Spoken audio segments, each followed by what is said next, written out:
Hi, I'm Helen from Helen's House and Garden. In this video, I'm going to show you how to blind bake a flan case.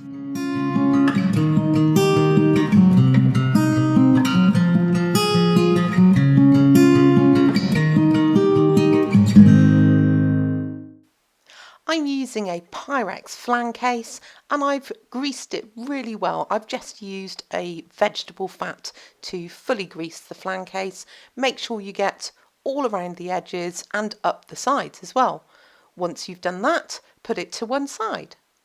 Then take your short crust pastry, and if you don't know how to make it, please check out my video on how to make short crust pastry, and you'll need to roll it out.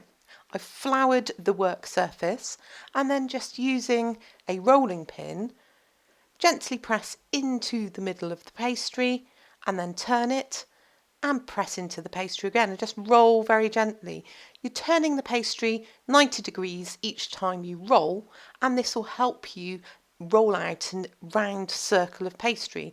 The rounder you can get it, the easier it makes it to line the pastry dish.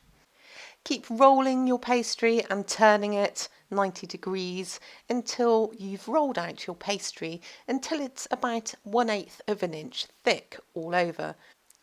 Keeping the equal pressure on the rolling pin will actually help you keep a uniform thickness of the pastry throughout the rolling process.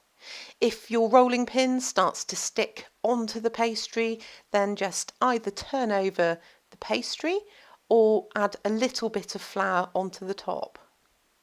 Don't try and continue to roll pastry if you're getting stickiness, because you'll just end up in a mess and the pastry will tear. Keep going with this method until your pastry is the size that you need it for your flan dish. I'm going to skip forward a little bit because it does take a few minutes to roll out pastry to the right size. Once you think that the pastry is the right size, one of the ways to just check it is to grab your flan dish and just hold it over the actual pastry and see how it sizes up. The pastry needs to be big enough to cover the bottom and have enough to go up the sides of the dish as well. This looks to be about right. I'm going to pick up the pastry by folding half of it over the rolling pin and using that to lay the pastry across the top of the flan dish. Using your hands, just circle around the flan dish, centering up the pastry with the dish and then easing the pastry into the bottom of the dish. You can't just press down because you'll tear the pastry and it won't be big enough to cover up the sides of the dish.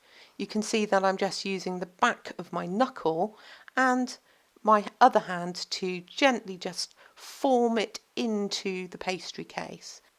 If you've not done this before, take your time over doing this because you don't want to tear the pastry. That will lead to leaks of the flan and it just won't cook particularly well when you put the filling in.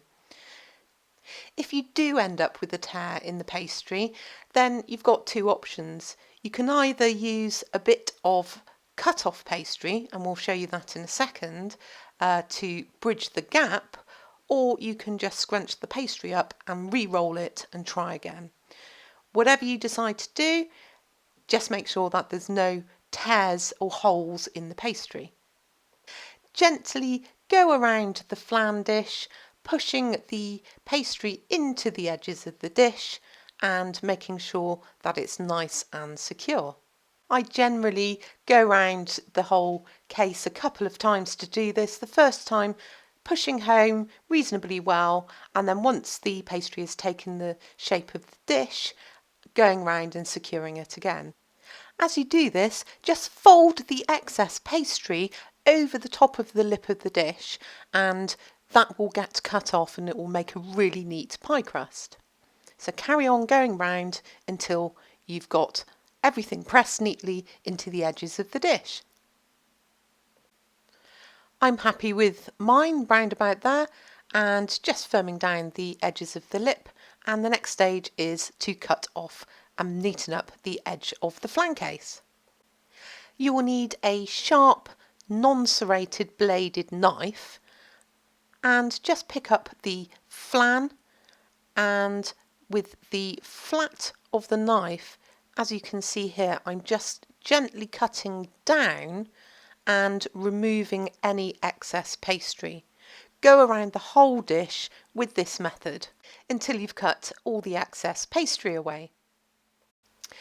With the trimmings, should you have had an accident and made a hole in your pastry, you can use this to fill in the gap. However, it really isn't the best method, so if you can do it without any holes, go ahead, but that's your emergency go-to. The next step is to prick all over the bottom of the pastry case using a fork.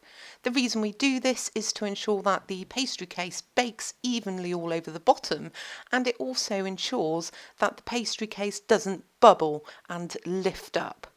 Make sure that you press all the way through the bottom of the pastry and cover the entire surface of the bottom, not up the edges though, we don't need to do that. Once you've finished, the bottom of the pastry case should look something like this.